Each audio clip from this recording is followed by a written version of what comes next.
Olá! Hoje a nossa leitura de Gênesis chega ao capítulo 41.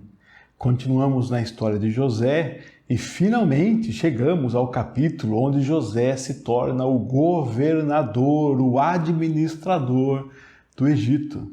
Então vamos lá, vamos ler a Bíblia juntos. Gênesis 41. Passados 2 anos completos, Faraó teve um sonho. Parecia-lhe achar-se ele de pé junto ao Nilo. Do rio subiam 7 vacas, formosas à vista e gordas, e pastavam no carriçal. Após elas subiam do rio outras 7 vacas, feias à vista e magras, e pararam junto às primeiras na margem do rio. As vacas feias à vista e magras comiam as 7 formosas à vista e gordas. Então acordou Faraó. Tornando a dormir, sonhou outra vez. De uma só haste saíam 7 espigas cheias e boas, e após elas nasciam 7 espigas mirradas, crestadas do vento oriental. As espigas mirradas devoravam as 7 espigas grandes e cheias. Então acordou o Faraó. Fora isto um sonho. De manhã, achando-se ele de espírito perturbado, mandou chamar todos os magos do Egito e todos os seus sábios, e lhes contou os sonhos, mas ninguém havia que lhos interpretasse.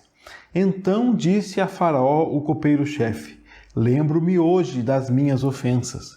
Estando Faraó muito indignado contra os seus servos, e pondo-me sob prisão na casa do comandante da guarda, a mim e ao padeiro-chefe tivemos um sonho na mesma noite. Eu e ele sonhamos, e cada sonho com sua própria significação.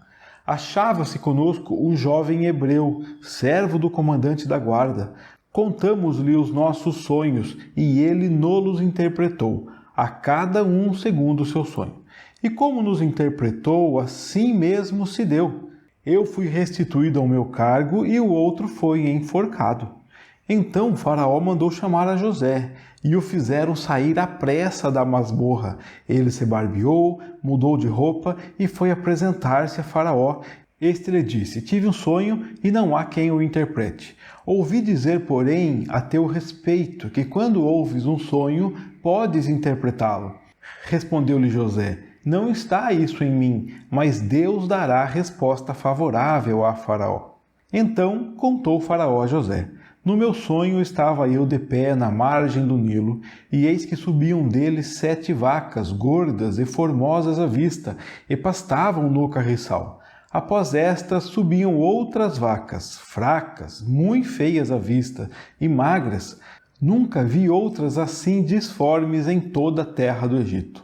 E as vacas magras e ruins comiam as primeiras 7 gordas, e depois de as terem engolido, não davam aparência de as terem devorado, pois o seu aspecto continuava ruim como no princípio.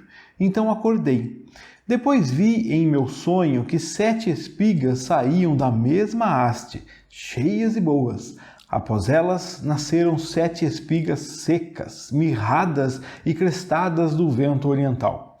As 7 espigas mirradas devoravam as 7 espigas boas. Contei-o aos magos, mas ninguém houve que mo interpretasse. Então lhe respondeu José: o sonho de Faraó é apenas um. Deus manifestou a Faraó o que há de fazer. As 7 vacas boas serão 7 anos. As 7 espigas boas também 7 anos. O sonho é um só. As 7 vacas magras e feias que subiram após as primeiras serão 7 anos, bem como as 7 espigas mirradas e crestadas do vento oriental. Serão 7 anos de fome. Esta é a palavra, como acabo de dizer a Faraó, que Deus manifestou a Faraó o que ele há de fazer. Eis aí vem 7 anos de grande abundância por toda a terra do Egito. Seguir-se-ão 7 anos de fome, e toda aquela abundância será esquecida na terra do Egito, e a fome consumirá a terra. E não será lembrada a abundância na terra em vista da fome que seguirá, porque será gravíssima. O sonho de Faraó foi dúplice, porque a coisa é estabelecida por Deus, e Deus se apressa em fazê-la. Agora, pois, escolha Faraó um homem ajuizado e sábio, e o ponha sobre a terra do Egito. Faça isso, Faraó, e ponha administradores sobre a terra, e tome a 5ª parte dos frutos da terra do Egito nos 7 anos de fartura. Ajuntem os administradores toda a colheita dos bons anos que virão. Recolham cereal debaixo do poder de Faraó para mantimento nas cidades e o guardem.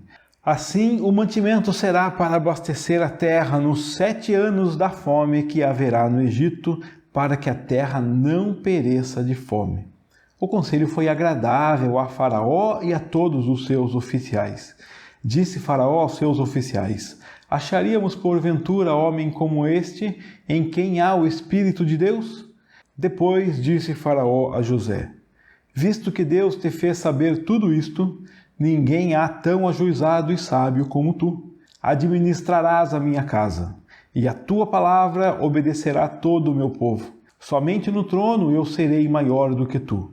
Disse mais Faraó a José: vês que te faço autoridade sobre toda a terra do Egito. Então tirou Faraó o seu anel de sinete da mão e o pôs na mão de José. Fê-lo vestir roupas de linho fino e lhe pôs ao pescoço um colar de ouro. E fê-lo subir no seu 2º carro. E clamavam diante dele: inclinai-vos! Deste modo, o constituiu sobre toda a terra do Egito. Disse ainda Faraó a José: eu sou Faraó. Contudo, sem a tua ordem, ninguém levantará a mão ou pé em toda a terra do Egito. E a José chamou Faraó de Zafenate-Paneia, e lhe deu por mulher a Asenate, filha de Potífera, sacerdote de On. E percorreu José toda a terra do Egito. Era José da idade de 30 anos quando se apresentou a Faraó, rei do Egito, e andou por toda a terra do Egito. Nos 7 anos de fartura, a terra produziu abundantemente, e ajuntou José todo o mantimento que houve na terra do Egito durante os 7 anos, e o guardou nas cidades. O mantimento do campo ao redor de cada cidade foi guardado na mesma cidade. Assim ajuntou José muitíssimo cereal, como a areia do mar, até perder a conta, porque ia além das medidas. Antes de chegar a fome, nasceram 2 filhos a José, os quais lhe deu Asenate, filha de Potífera, sacerdote de On. José ao primogênito chamou de Manassés, pois disse: Deus me fez esquecer de todos os meus trabalhos e de toda a casa de meu pai. Ao segundo chamou-lhe Efraim, pois disse: Deus me fez próspero na terra da minha aflição. Passados os 7 anos de abundância que houve na terra do Egito, começaram a vir os 7 anos de fome, como José havia predito. E havia fome em todas as terras, mas em toda a terra do Egito havia pão. Sentindo toda a terra do Egito a fome, clamou o povo a Faraó por pão. E Faraó dizia a todos os egípcios: Ide a José, o que ele vos disser, fazei. Havendo, pois, fome sobre toda a terra, abriu José todos os celeiros e vendia aos egípcios, porque a fome prevaleceu na terra do Egito. E todas as terras vinham ao Egito para comprar de José, porque a fome prevaleceu em todo o mundo. Nos últimos capítulos, nós temos acompanhado a jornada de José. E eu falei para você que dá para saber pela jornada de José que Deus tem um plano para a sua vida. Porque Deus tem um plano para cada um dos filhos dele. E nós vimos nas jornadas de José que Deus vai revelando o seu plano, Deus vai mostrando o seu plano. No capítulo anterior, na cadeia, nós falamos aqui que você deve se manter fiel a Deus, fiel aos planos de Deus, fazendo da melhor forma possível o que vem à sua mão em toda e qualquer situação, porque pode ser que você passe por vales como José passou, que você se encontre em situações negativas, ruins, como José na cadeia, e ainda mais dentro da cadeia, esquecido por aqueles a quem ele ajudou, esquecido pelo copeiro do rei que deveria se lembrar dele e ajudá-lo. Mesmo assim, José continua fazendo da melhor forma possível o que Deus colocou as mãos dele para fazer. José não sabe quais são os planos de Deus. José só pode viver um dia após outro, fiel, crente, sabedor de que Deus conduz sua vida, que Deus é poderoso para realizar seus planos. E isso é crer em Deus. Você não crê em Deus porque sabe o que acontecerá no futuro. Deus não precisa te contar o que vai fazer amanhã. Ele não precisa te mandar uma mensagem hoje dizendo o que fará amanhã para que você então creia nele. Não. Se ele é seu Deus, você crê nele, você confia na condução dele e você vive dia após dia sabendo que ele está guiando a sua história. Na história de hoje, nós vamos olhar para esse texto buscando entender como é que tudo que José viveu anteriormente foi fundamental para que ele pudesse agora desempenhar os planos que Deus tinha na vida dele. Então vamos lá, vamos olhar para o texto, que é um texto muito grande, né? Mais de 50 versículos hoje, e vamos ver quais são as lições de Deus para a nossa vida, como podemos aprender melhor a revelação de Deus e como isso deve influenciar a nossa vida a ponto de transformar a nossa vida e aprimorar a nossa fé em Deus. Vamos ao texto. A primeira informação que o texto nos traz é que 2 anos se passaram desde que aconteceu aquele fato na cadeia de José revelar os sonhos e o copeiro sair de lá tendo se esquecido de José. José ficou mais 2 anos na cadeia. E depois de 2 anos, Faraó teve este sonho. A leitura já é uma explicação do sonho, né? 7 vacas gordas, formosas, estavam pastando, saíram do rio, e então vieram outras 7 vacas fracas, magras, feias, vacas ruins, e pararam junto às primeiras. A princípio isso gera uma expectativa, elas pararam lá. Só que as vacas feias e magras comiam as 7 vacas gordas. Então Faraó acordou. E esse então dá aquele susto, né, de acordar assustado de um sonho. Você já deve ter passado por isso e ficar todo apreensivo, sem saber ao certo o que aquilo significa. Às vezes até acordamos sem saber se era um sonho e ficamos, ufa, graças a Deus que era um sonho, né?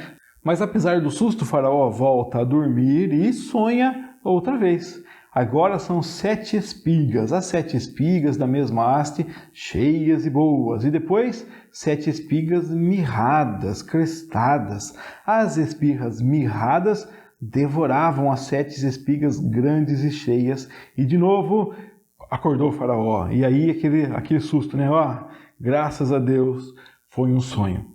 De manhã, Faraó está de espírito perturbado e manda chamar todos os magos do Egito e todos os seus sábios, e conta para eles os sonhos, mas ninguém havia que lhos interpretasse. Esse ponto da história para mim é muito interessante. Você imagina que Faraó chamou quais pessoas? Quantas pessoas? Nós não temos a descrição aqui.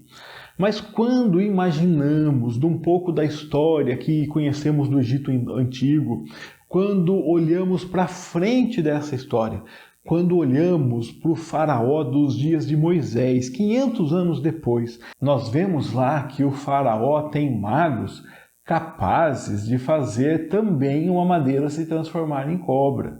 Nós vemos lá que o Faraó tem magos capazes de fazer uma pequena quantidade de água, pelo menos ficar avermelhada. São truques? Não sei.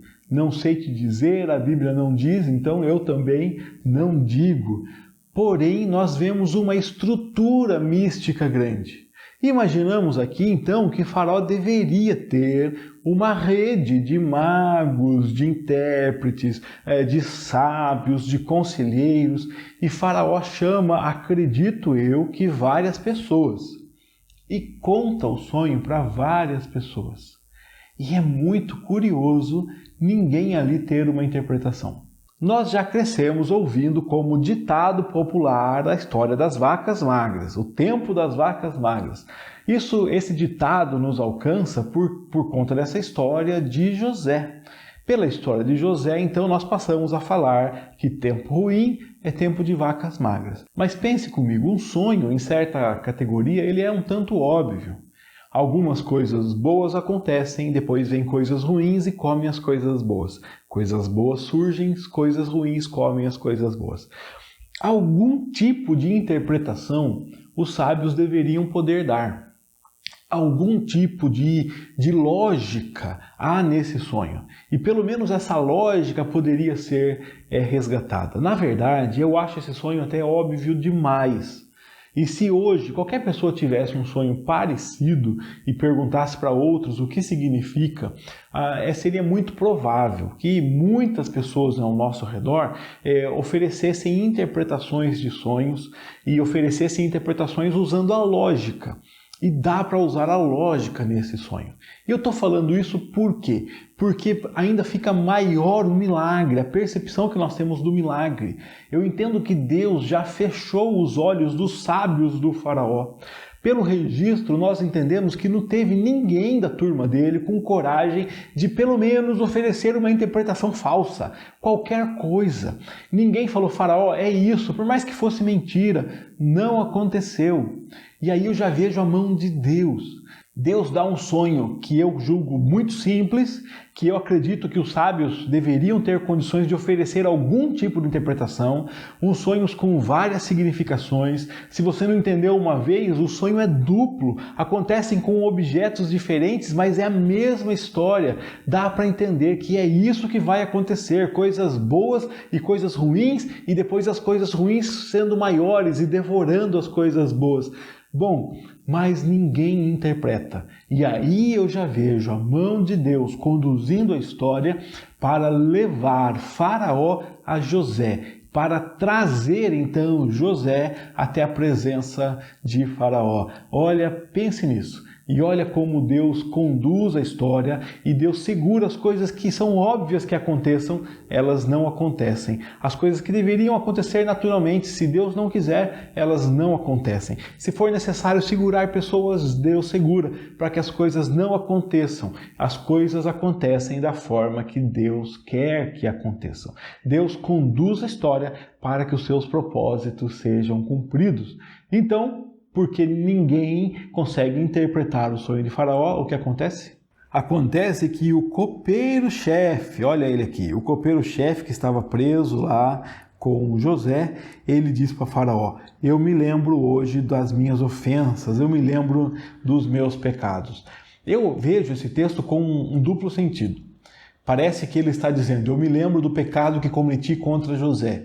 Eu prometi para ele que eu ia tirá-lo de lá, que eu ia me lembrar dele e eu me esqueci dele. E isso é um pecado. Mas diante de Faraó, quando ele fala, me lembro dos meus pecados, parece que ele está se lembrando do que ele fez contra Faraó, que irritou Faraó e que fez com que Faraó o lançasse na prisão. É o que vemos a seguir.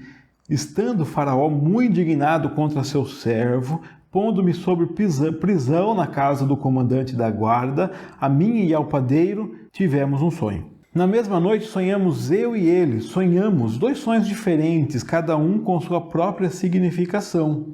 E lá na prisão tem um jovem hebreu, ele é servo do comandante da guarda, nós contamos o sonho para ele, ele interpretou e deu o significado de cada sonho. E assim como ele disse, assim mesmo aconteceu. Ele disse que eu seria restituído, eu fui restituído. Ele seria que o outro morreria e o outro, o padeiro, foi enforcado. Aconteceu que depois desse relato do copeiro, Faraó mandou chamar a José. Então foram correndo lá e fizeram sair à pressa o José. O José se barbeou, mudou de roupa e foi apresentar-se a Faraó. Faraó, quando vê José, diz a ele, eu tive um sonho e ninguém pode interpretar.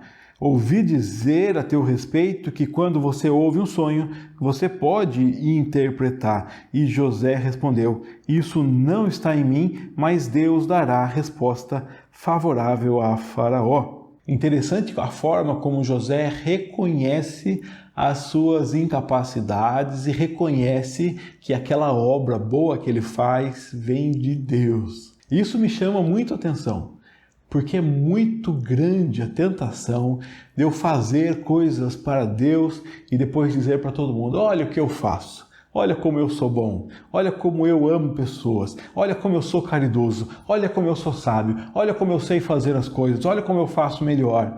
E José reconhece que o que ele faz e faz de bem, na verdade, isso vem de Deus. Interpretar sonho não é uma competência dele, é Deus quem dá. Então o faraó conta o sonho que nós já lemos acima, né? Ele conta que ele estava em pé na margem do Nilo e que subiram as 7 vacas gordas e subiram 7 vacas magras e as 7 vacas comiam as primeiras, né? E elas não engordavam, porque depois de ter engolido elas não davam aparência de ter devorado, elas continuavam com aspecto ruim. E aí ele conta que acordou. E aí ele dormiu de novo e ele teve o outro sonho das espigas, as 7 grandes e cheias e as 7 mirradas, e as 7 mirradas devoravam as 7 espigas boas. E ele diz: eu contei aos magos, mas não houve ninguém que me interpretasse. Então José diz para ele: é fácil, o seu sonho é um só, os 2 sonhos são apenas um, e Deus está mostrando para você o que ele fará. 7 vacas boas são 7 anos, 7 espigas boas também são 7 anos, o sonho é um só. As 7 vacas magras são 7 anos, bem como as 7 espigas mirradas são 7 anos de fome. Deus manifestou a você, faraó, o que ele está por fazer. Então vem 7 anos de grande abundância por toda a terra e depois 7 anos de fome. E os 7 anos de fome serão tão duros que toda aquela abundância será esquecida. Ninguém vai se lembrar mais de que houve abundância. E por isso as 7 vacas magras que comem as 7 vacas boas, gordas, continuam magras, porque nos 7 anos de fome ninguém vai se lembrar mais que comeu nos 7 anos de abundância, só vai se lembrar da fome. A abundância não será lembrada por causa da fome, porque a fome será gravíssima. José diz que o sonho de Faraó foi duplo, porque Deus está pronto para fazer isso, isso vai acontecer em pouco tempo. Então José é chamado, ouve o sonho e dá a interpretação imediatamente. Você terá 7 anos de abundância e depois 7 anos de fome. O que vem a seguir não é mais interpretação. O que vem a seguir é um conselho agora de José para Faraó. Então, Faraó, escolha agora um homem ajuizado e sábio e ponha sobre a terra. Faça isso, Faraó. Ponha administradores sobre a terra, pegue 1/5 da produção, ajunte a colheita, recolha o cereal para mantimento na cidade e guarde isso. Guarde o que vocês produzirem no tempo das vacas gordas para abastecer a terra nos 7 anos de fome, porque haverá fome no Egito. E para que a terra não pereça, faça isso. Guarde a produção da época boa para usar na época de fome. Será que Deus estava assoprando no ouvido de José essas palavras, tratando José como uma marionete, falando: José, fala isso agora, José, agora fala isso? Meus irmãos, eu acho que não. E eu acho que não, porque não é assim que Deus costuma trabalhar com os seus filhos. Deus não criou os seus filhos para serem marionetes na mão dele. Deus criou os seus filhos para viverem. Deus criou os seus filhos para produzirem. Deus criou os seus filhos para viver e viver de verdade, para viver igual a Ele. Deus criou os seus filhos para glorificá-lo da forma como vivem. E é justamente para isso, para que nós façamos a vontade de Deus, para que nós aprendamos a viver de acordo com o que Deus quer que façamos, é justamente para isso que Deus nos põe em escolas que passam por vales, por angústias, por sofrimentos. Deus nos ensina ao longo da vida, Deus nos capacita, Deus nos prepara para que possamos fazer a obra dele. Algumas pessoas dizem aquela frase que Deus não chama os capacitados, mas capacita os escolhidos. Bom, se fôssemos esperar capacitados totalmente, não há. Então não tem como Deus chamar capacitados, né? Eu não me prendo a essa frase porque Deus chama quem Ele quer, no momento em que Ele quer, e Ele chama pessoas que já têm sim várias capacidades e capacita essas pessoas ainda mais. Porém, o objetivo não é discutir essa frase, mas o objetivo aqui é entender como Deus capacita sim pessoas, como Deus põe pessoas para trilhar o caminho e elas não sabem por quê. Muitas pessoas podem desenvolver capacitações, desenvolver capacidades ao longo da vida, desenvolver capacidades sem estar no caminho de Deus, sem ter revelado que Deus é Salvador, sem estar, como nós chamamos, sem ser crente em Jesus. E sem saber, mas essas capacitações que ela está vivendo, essa capacitação que ela está desenvolvendo na vida dela, será utilizada depois. Deus vai utilizar de alguma forma, no momento em que Ele quer, da maneira em que Ele quer, porque Deus capacita seus filhos. E nós vimos Deus capacitando José. Nós vimos. José dá essas ideias para Faraó, porque José foi treinado na administração. Você não lembra? Você lembra que lá na casa de seu pai, José já era um menino que viajava para ter notícias de seu irmão, já começando a pensar, o chefe, o administrador, precisa ter notícias do que acontece no campo lá fora. Depois, na casa de Potifar, o que fez José? Também administrou a casa de Potifar. Foi uma administração tão confiável que nós lemos que Potifar só sabia o que estava no prato para comer. O restante ele não sabia nada. Ele sabia que a comida estava no prato dele. Como aquela comida chegou lá, quem fez, quem plantou, quem comprou, com que dinheiro, ele não sabia de nada, ele não queria saber. Porque José cuidava de tudo e cuidava de uma forma de que a casa de Potifar era abençoada, prosperava. E toda casa passa por momentos bons e momentos difíceis. Toda administração em algum setor tem seus vales. E José aprendeu a administrar os momentos de escassez e os momentos de fartura na casa de seu pai, na casa de Potifar, depois na prisão. José é colocado como administrador da prisão e lá na prisão tudo estava sob os cuidados dele mais uma vez. Deus tem conduzido José pela escola da administração para que ele aprendesse todos os detalhes administrativos necessários para um dia vir a ser o governador, o administrador do Egito. José sabia disso quando foi vendido? Não. José sabia disso quando estava na casa de Potifar? Não. José imaginava que o plano de Deus era glorioso para a vida dele quando foi para a prisão? Também não. E o que nós vimos nos episódios anteriores, nos capítulos de Gênesis anteriores, nós vimos que em cada situação José fez o melhor com o que chegou às mãos dele para fazer. Fez como se fosse para Deus, trabalhou com seriedade, com responsabilidade, administrou com competência. E hoje ele tem então, como nós dizemos, know-how, ele tem competência, ele tem experiência para dizer para o faraó, é assim que você deve administrar os anos de fartura e os anos de escassez. O texto nos diz que o conselho foi agradável. Faraó e os seus oficiais acharam um bom conselho. O faraó disse aos oficiais, onde nós vamos achar um homem como esse? Um homem em quem há o Espírito de Deus. Então o faraó disse para José, já que Deus te fez saber tudo isso, não há ninguém tão ajuizado e sábio como tu. Você vai administrar a minha casa. À tua palavra, todo o meu povo vai obedecer. Eu só vou ser maior que você no trono. Lembra que na casa de Potifar, José diz à esposa de Potifar, o meu senhor não é maior que eu nessa casa, eu mando em tudo nessa casa. Ele só tem você em quem eu não posso tocar. Agora José está na mesma situação, mas diante de Faraó. Faraó só reserva o trono. No restante, José deve mandar em tudo e sobre todos. José vai administrar o Egito. Ele vai fazer a mesma coisa que ele sempre fez.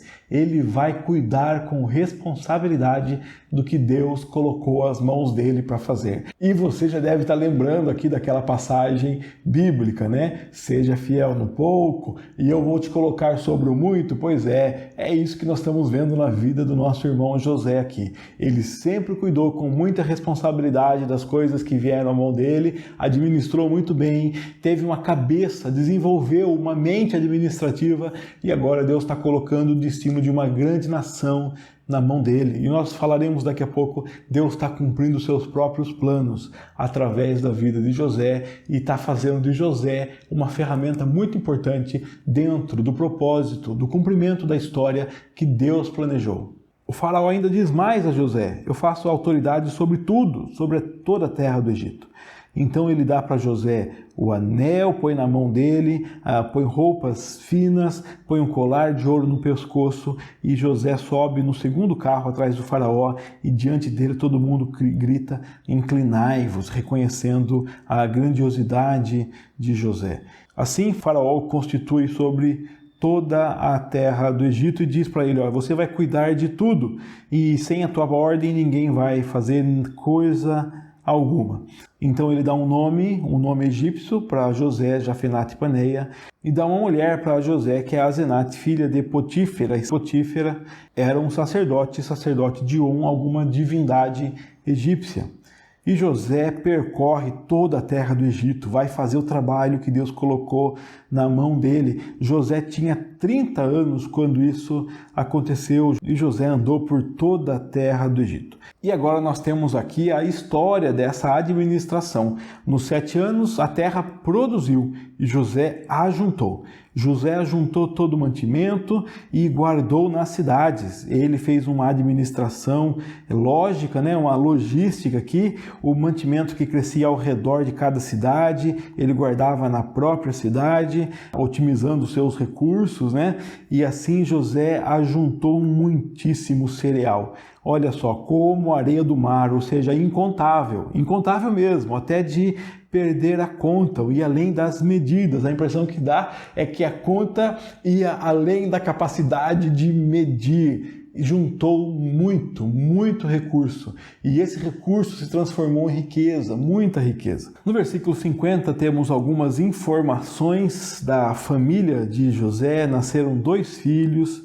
E os filhos são Manassés, o primogênito, quem deu o nome de Manassés porque diz: Deus me fez esquecer dos meus trabalhos, Deus me fez esquecer do que eu vivi lá, a traição na casa de meu pai, das angústias que eu passei aqui nos meus trabalhos, porque trabalhei com responsabilidade e fui caluniado. E depois dá o nome de Efraim para o segundo, porque fala: Deus me fez próspero aqui na terra, que foi a terra assim da minha aflição. E passou 7 anos de abundância, chegou a fome. E a informação é que tinha pão na terra do Egito. E nós vemos aqui no versículo 55 os detalhes de como foram esses 7 anos aí. Quando toda a terra do Egito sentiu a fome, o povo começou a gritar a Faraó: queremos pão. E Faraó dizia aos egípcios: podem ir falar com José e façam o que José disser que vocês devem fazer. Então José abriu os celeiros e vendia aos egípcios, porque tinha fome e só podiam comprar dos celeiros. Todas as terras vinham ao Egito para comprar de José, porque a fome prevaleceu em todo o mundo.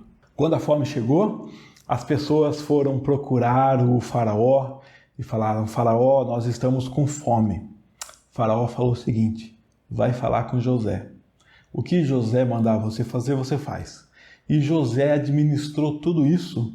José abriu os celeiros. Então ele supria a necessidade do povo. Ele tinha comida para vender ao povo.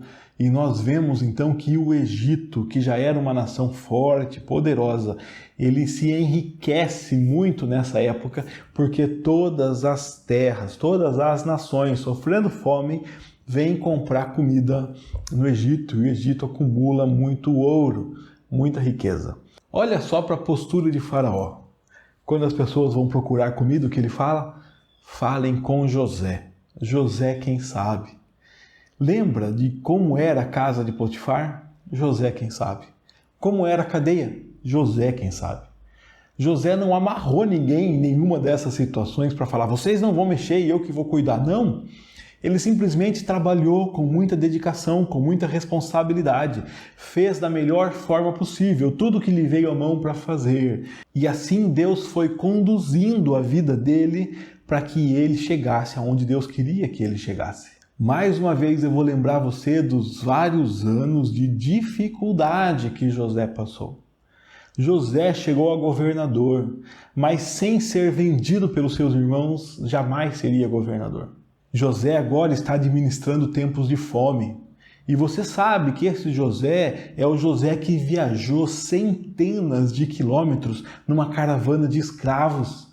Você provavelmente já assistiu filmes antigos onde escravos viajam amarrados atrás de animais com pouquíssima comida. José teve que administrar tempos de escassez na vida dele.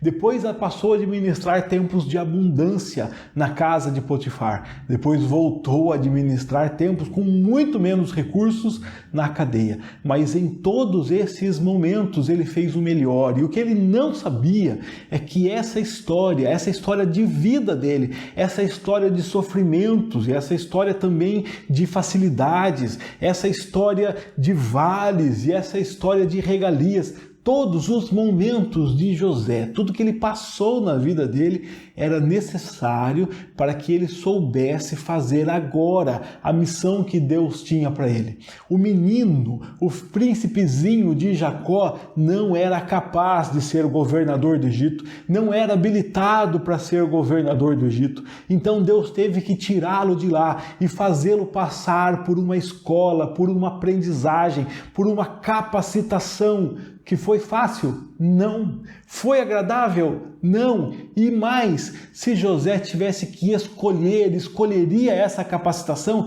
escolheria esse caminho? Também não. É provável que mesmo que eu e você vejamos um prêmio muito grande no final, mas se tem um caminho muito difícil, a gente não escolha. Afinal de contas, é provável que já tenhamos feito isso em nossas vidas. Nós já podemos ter passado por situações como aquela de ver um curso, por exemplo, que é bom e que traz uma boa capacitação, que traz uma boa colocação no mercado de trabalho. Ah, mas é muito difícil, são muitos anos de faculdade, é muito caro, é muito penoso, tem que estudar muito. E desistimos. Queríamos até o resultado final, mas não estávamos dispostos a trilhar o caminho. Na nossa vida também é assim. Mesmo que Deus nos mostre, nos revele, isso não vai tornar mais fácil, porque nós não vamos querer passar pelos vales. Meus irmãos, muitos vales são necessários, muitas provas são necessárias. Eu quero que você olhe para as dificuldades que surgem ao seu redor. Olhe para os vales, olhe para as pedras que se põem diante do seu caminho. E veja esses momentos de dificuldade como uma capacitação de Deus para a sua vida. Pergunte para Deus no meio das lutas o que é que o Senhor quer me ensinar com esse momento difícil, com essa angústia, com esta provação. O que o Senhor quer me ensinar no momento em que as coisas ficam difíceis. Como o Senhor quer me aprimorar, como o Senhor quer me capacitar. Essa história tem tudo a ver com as tantas histórias que vimos no Novo Testamento. Estudamos juntos aqui as cartas de Pedro, e Pedro falando para nós, as lutas que vocês passam, elas são para aprimorar a sua fé. Deus está trabalhando em você, na sua vida, através das lutas. É isso que vimos aqui na história de José. É isso que eu quero que você guarde, que você tenha certeza que Deus está cuidando da sua vida. Eu proponho que você procure aí no YouTube um vídeo de uma música do pastor Estênio Márcios que chama O Tapeceiro. Essa música fala sobre como um tapeceiro trabalha e ele faz você imaginar um tapeceiro trabalhando do lado avesso do tapete e traçando os fios. E você não sabe o que está acontecendo, o que está sendo construído, e cada fio vem fio branco, bonito, vem fio preto, vem fio vermelho, vem fio áspero, vem fio liso, vem todo tipo. E quando você vira no avesso, tem uma obra de arte pronta, um tapete lindo, desenhado, maravilhoso. Só o tapeceiro sabe.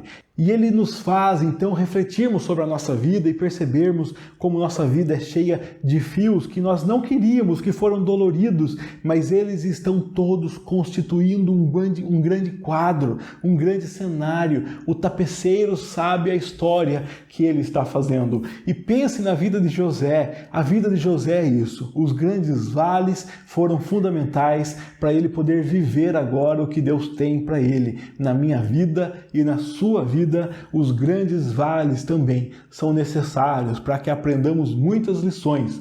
Deus está fazendo de nós pessoas que confiam nele, que têm a fé aprimorada nele, pessoas que se parecem mais com seu Pai. Deus abençoe você, que Deus continue cuidando da sua vida, Deus continue cuidando da sua história, que Deus cuide da sua casa, da sua família. Tenha um ótimo dia e eu espero que nós possamos nos encontrar aqui no estudo do próximo capítulo. Um grande abraço, Deus te abençoe.